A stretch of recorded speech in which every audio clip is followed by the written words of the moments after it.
नमस्कार दोस्तों, स्वागत है आपका आपके अपने YouTube चैनल दीपक रचित कथा में। पूजा घर में इन चीजों को रखना होता है, अशुभ धन का हो जाता है नाश, माँ लक्ष्मी ऐसे घर का कर देती है त्याग। साथ ही आज के इस वीडियो में हम बताएंगे उन विशेष चीजों के बारे में जिनका पूजा घर में होना होता है बेहद आवश्यक। दोस्तों, अगर आप घर में सुख समृद्धि और धन की कामना करते हैं तो ये 3 चीजें पूजा घर में होनी ही चाहिए। स्वयं भगवान कृष्ण ने इनके बारे में बताया है, लेकिन उससे पहले अगर आप भोलेनाथ जी और भगवान विष्णु जी को सच्चे दिल से मानते हो तो इस वीडियो को लाइक करें और चैनल को सब्सक्राइब करके कमेंट में हर हर महादेव जरूर लिखें। दोस्तों, प्रत्येक मनुष्य अपने घर में एक छोटा सा पूजा घर अथवा मंदिर अवश्य बनाता है, जिसके अंदर वो अपने सभी प्रिय देवी देवता और उनसे जुड़े महत्वपूर्ण चीजें श्रद्धा भाव के साथ रखता है। लोग अपने मंदिरों में देवी देवताओं की तस्वीरें, पूजा पाठ का सामान आदि चीजों को भी रख देते हैं, परंतु हमारे शास्त्रों के अनुसार मंदिर के अंदर कुछ चीजें रखना जितना फलदायक होता है, उतना ही कुछ चीजों का रखना अमंगल और अशुभ होता है। यह कुछ वस्तुएं ऐसी हैं जिनसे घर में नकारात्मकता बनी रहती है और लड़ाई झगड़े, क्लेश, कलह और नुकसान ही नुकसान होता है। आज हम जानेंगे ऐसे ही अशुभ चीजों के बारे में जिन्हें कई लोग जाने अनजाने में घर के मंदिर में रख देते हैं। अगर आपके भी मंदिर में ऐसी चीजें रखी हुई हैं, तो उन्हें तुरंत वहां से हटाकर किसी दूसरे स्थान पर रख दें। इन्हें पूजा घर में भूल से भी न रखें। लोग ऐसा इसलिए करते हैं क्योंकि उन्हें लगता है कि ये चीजें धार्मिक है और इनकी भी पूजा की जानी चाहिए। भगवान कृष्ण कहते हैं कि कलयुग में मनुष्य कुछ अशुद्ध चीजों को धार्मिक मानकर उनकी पूजा करेगा, जिन्हें शास्त्रों में वर्जित माना गया है। भगवान कृष्ण ने इसकी भविष्यवाणी पहले ही की हुई थी कि कलयुग में मनुष्य अधार्मिक और अशुभ चीजों की भी पूजा करेगा।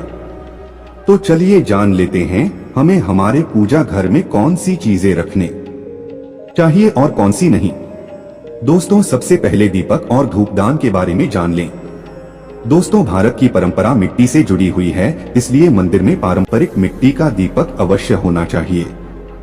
अगर आप मिट्टी का दीपक नहीं रख सकते हैं तो धातु के दीपक का उपयोग करें।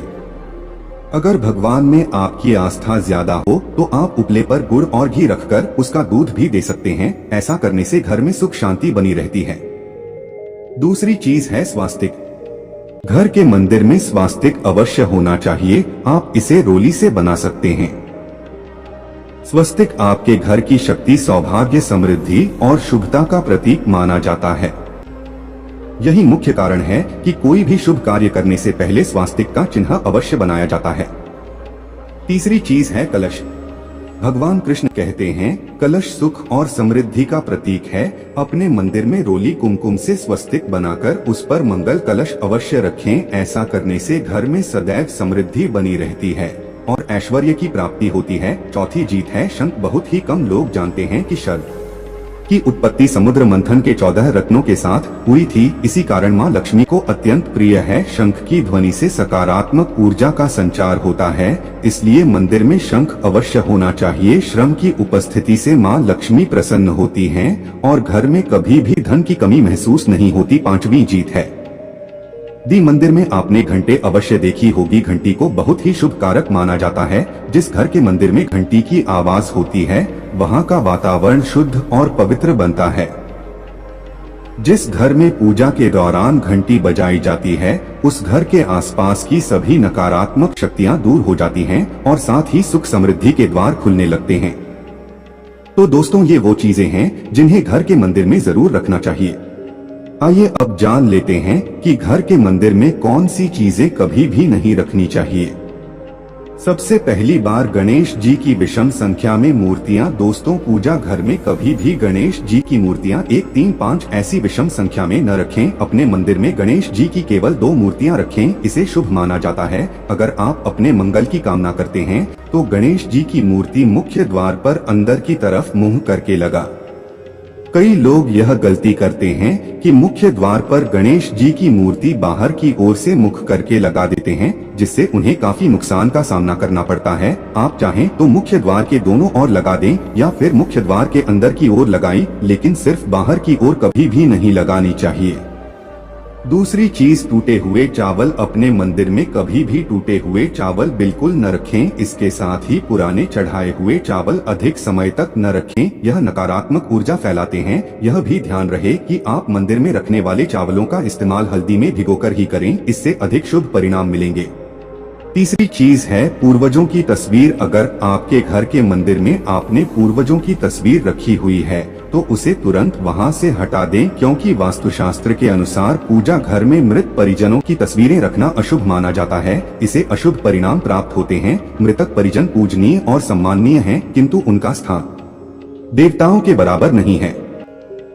मृत परिजनों की तस्वीर घर के पूजा घर में रखने से पूजा घर का वातावरण भी नकारात्मक बन जाता है, जिसका अशुभ परिणाम हमें भुगतना पड़ता है। कई लोग साधु संतों की मूर्ति अथवा साधु संतों की तस्वीरें पूजा घर में रख देते हैं, लेकिन ऐसा करना अशुभ माना जाता है। अगर आप किसी साधु संत को मानते हैं तो उनकी तस्वीर दीवार पर लगा सकते हैं, लेकिन पूजा घर में भूल से भी न रखें।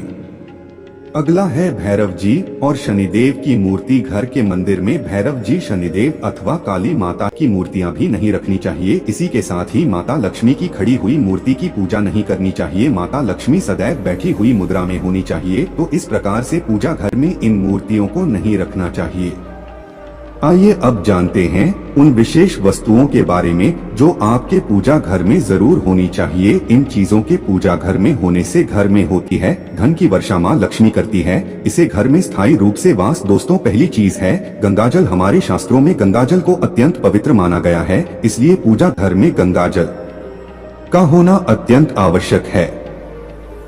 गंगा नदी सभी पापों को नष्ट करने वाली तथा सभी व्याधियों का नाश करने वाली है। इसलिए अगर आपके पूजा घर में एक तांबे के छोटे से पात्र में आप गंगाजल भरकर रखते हैं तो इससे आपके पूजा घर की शुद्धता हमेशा बनी रहेगी और आपको आपकी पूजा का संपूर्ण फल प्राप्त होगा।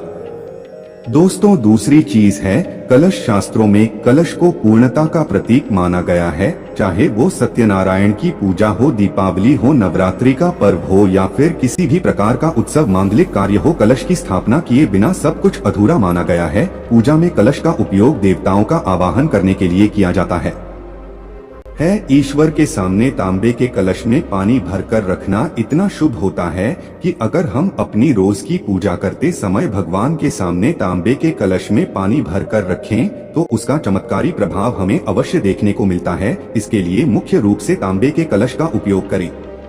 पूजा में अगर किसी सामग्री की कमी रह जाए तो परेशान न हो या पूजा बीच में न छोड़ें। ऐसे में भगवान को चावल और फूल चढ़ाएं और मन में ही उस चीज का ध्यान करें। प्लास्टिक की बोतल में या किसी भी पवित्र धातु के बर्तन में गंगाजल कभी नहीं रखना चाहिए। अपवित्र धातु जैसे एल्यूमिनियम और लोहे से बने बर्तन, इनमें गंगाजल न रखें। गंगाजल तांबे के बर्तन में रखना शुभ रहता है। केतकी का फूल शिवलिंग पर अर्पित नहीं करना चाहिए। किसी भी पूजा में मनोकामना की सफलता के लिए दक्षिणा अवश्य चढ़ानी चाहिए। माँ लक्ष्मी को विशेष रूप से कमल का फूल अर्पित किया जाना चाहिए और अगर आप यह शुक्रवार के दिन करते हैं तो इससे कई गुना लाभ मिलता है। इस फूल को 5 दिनों तक जल छिड़ककर पुनः चढ़ा सकते हैं। हमेशा इस बात का ध्यान रखें कि कभी भी दीपक से दीपक जलाना नहीं चाहिए। शास्त्रों के अनुसार जो व्यक्ति दीपक से दीपक जलाते हैं वो रोगी होते हैं। घर के मंदिर में सुबह और शाम दीपक अवश्य लगाएं। एक दीपक घी का और एक दीपक तेल का जलाना चाहिए। पूजा में दीपक सही जगह रखना चाहिए। घी का दीपक हमेशा दाईं तरफ और तेल का दीपक हमेशा बाईं तरफ रखें। जलपात्र, घंटा, धूपदान ही ऐसी चीजें हमेशा बाईं तरफ रखनी चाहिए। दोस्तों, आज के लिए बस